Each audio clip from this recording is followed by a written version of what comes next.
그루비한 이 시대의 힙합 밀당남 자이언티가 그 언젠가 인생은 회전목마라고 했는데 틀렸다. 인생은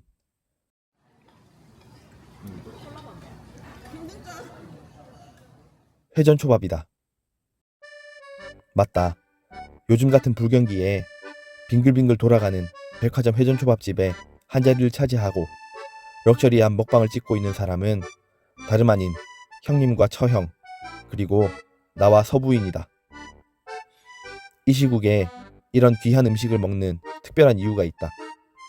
오늘은 바로 처형네가 캐나다로 이민을 떠나기 전에 함께하는 한국에서의 마지막이 될지도 모를 식사 자리인 것이다. 나는 오늘 이 아쉬운 마음의 깊이를 초밥 접시의 양으로 표현해 보려고 한다. 이성의 끈 따위는 사요나라. 그것이 바로 처형이 큰맘 먹고 밥을 쏘겠다고 말씀하신 자비로운 마음과 영롱하신 백화점 회전초밥에 대한 예의인 것이다. 역시 인생은 회전초밥이다. 여튼 오늘은 처형네가 캐나다로 떠나기 3일 전이다. 처형 옆에 앉은 분은 바로 유튜버 캐나단결님인데 사실 중학교 때부터 함께 지낸 내 친구이다. 이 친구가 처형과 결혼을 했기 때문에 이제는 형님이 되어버렸는데 족보가 꼬여도 단단히 꼬여버렸다. 여튼 이 친구 아니 형님 아니 친구 아니 형님 아니 캐나단결님의 유튜브에서도 알 수 있듯이 30대 후반의 그는 다니던 직장을 퇴사하고 한국에서의 삶을 정리한 후 지난 23년 9월에 캐나다로 이민을 갔다. 아내와 아이를 한국에 남겨두고 먼저 캐나다로 가서 6개월 동안 직장과 집, 자동차 등 가족들이 생활할 수 있도록 자리를 잡고 올해 4월에 한국에 잠시 들어왔다. 이제 아내와 아이를 데리고 온 가족이 같이 이민을 떠난다. 이제 진짜 새로운 시작을 하는 것이다. 이민의 과정을 짧은 영상으로 소개하기에는 정말 부족하지만 압축해서 설명해 보자면 캐나단결님이 준비한 이민 프로그램은 AIPP라는 프로그램이었다. 파일럿 프로그램이었지만 지금은 AIP라는 정규 프로그램이 되었다. 캐나다의 노바스코샤라는 주에 있는 현지 업체에 취직하여 영주권 취득을 목표로 취업 이민을 가는 것이다. 이주공사를 통해 약 3천만 원의 수수료로 진행하였고 진행 과정 중 신체 검사, 영어 시험 등에 200에서 300만 원의 비용, 3인 가족 기준 영주권 신청 비용이 300만 원 정도. 그 밖에도 비행기표, 이사를 위한 택배 비용 등이 발생한다. 비용만 드는 게 아니라 기다림의 시간도 많이 필요하다. 이민 프로그램을 신청해서 주정부 승인까지, 주정부 승인 이후 워크퍼밋 발급까지 짧게는 몇 개월에서 상황에 따라 길게는 몇 년이 걸릴 수도 있다. 이게 끝이라고 생각하겠지만 그렇지 않다. 여기까지가 캐나다를 가기 위해 한국에서 써야 하는 돈과 시간이고 캐나다에 도착해서 집을 빌리고 차를 사고 생활을 시작하고 영주권을 취득하기 위한 비용과 적응을 위한 시간은 또 새롭다. 어쩌면 도박 같은 도전이다.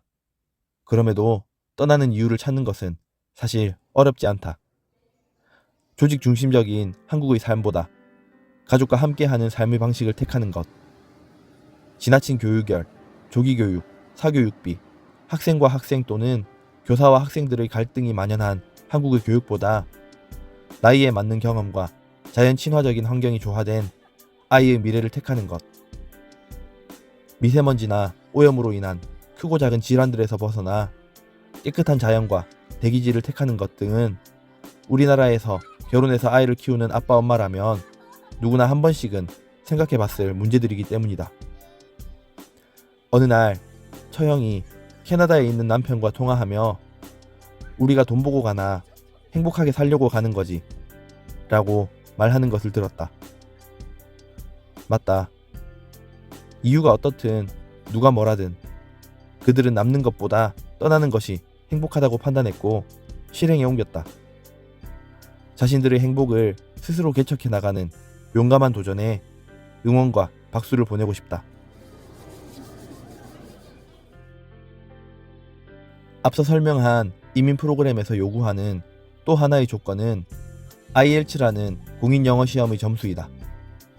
평균 4.5점이라는 높지 않은 점수이지만 노베이스인 분들은 공부가 필요하다. 그리고 이것이 내가 편의점 아르바이트를 그만두고 지난 2개월 동안 유튜브도 잠시 중단했던 이유이기도 하다. 나는 지난 3월 23일에 있었던 IELTS 시험에 응시했고 시험을 준비하기 위해 한 달 반 정도 학원에 다니면서 공부했다. 그리고 태어나서 처음으로 쳐본 공인 영어 시험에서 4.5점의 IELTS 성적을 받았다. AIP 프로그램으로 취업 이민을 갈 수 있는 바로 그 성적이다.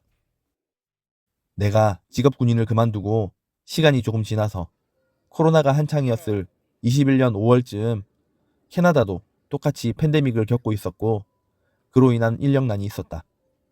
안 그래도 이민자들의 나라라고 하는 캐나다 정부에서 인력이 부족한 직업군을 이민자들로 충당하고 이민자들은 영주권 취득의 기회를 가질 수 있도록 만든 파일럿 프로그램이 AIPP였고 그 소식을 접한 우리 두 가족은 이민을 알아보고 치열하게 토론하고 이민을 진행하기에 이르렀다. 나를 제외한 3명은 이민에 찬성했고 나는 반대했지만 결국 의견을 모았다. 내가 마음을 돌린 이유 중 하나는 내 맘대로 군인을 그만두고 아내에게 상처를 준 것 때문이었다. 아내가 원하는 캐나다 이민을 함께하며 아내의 마음을 달래주고 싶었다. 그리고 무엇보다 평생을 우물 속의 개구리처럼 살아온 내 스스로의 한계를 깨고 새로운 세상으로 나가보고 싶었다.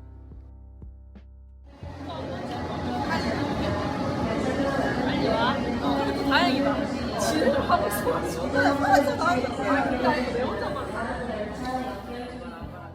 그렇게 처형네 가족은 남편이, 우리 가족은 서부인이 주 신청자로 이민 신청을 같이 했지만 역시 쉬운 건 없다.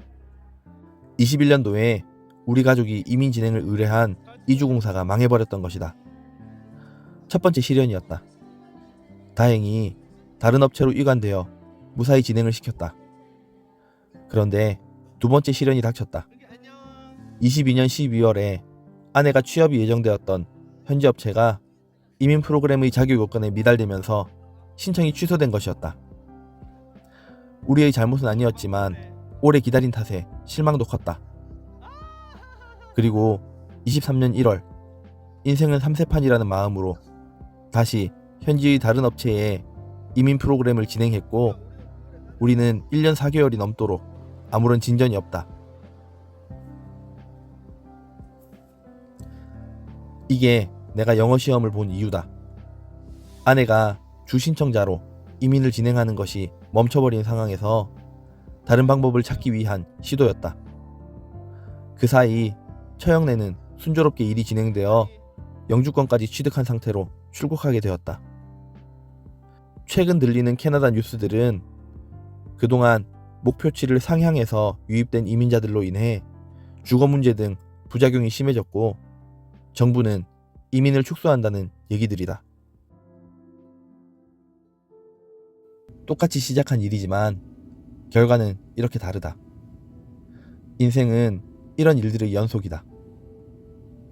이쯤 되면 그만할 법도 하지만 역시 중요한 건 꺾이지 않는 마음이다. 특히 처형과 아내의 끈끈하다 못해 강철같이 굳센 자매에 분리불안에 가깝게 둘이 죽고 못 사는 의리는 절대 꺾이지 않고 곧게 서서 오늘도 캐나다와 한국에서 활활 타오르고 있다.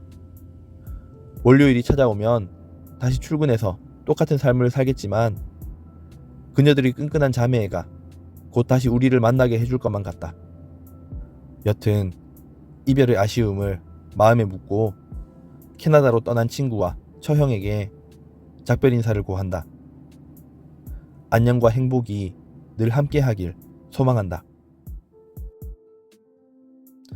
원피스를 찾는 루피나 우주 비행선을 띄우는 것에 목숨 거는 일론 머스크, 아메리카 대륙을 발견한 콜럼버스, 멋진 교향곡을 작곡한 드보르작처럼 만화 같은 이야기, 부자들의 일, 위대한 인물들만 신세계를 꿈꾸는 것은 아니다.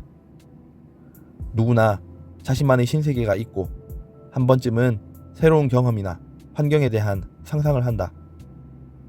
현실은 직장과 집의 도돌이표를 반복하는 사람, 도전의 그릇이 간장 종재기만한 사람이 바로 나라는 사람일지라도 마음으로는 오늘 밤에도 세계 일주를 하고 달에 착륙할 것이다.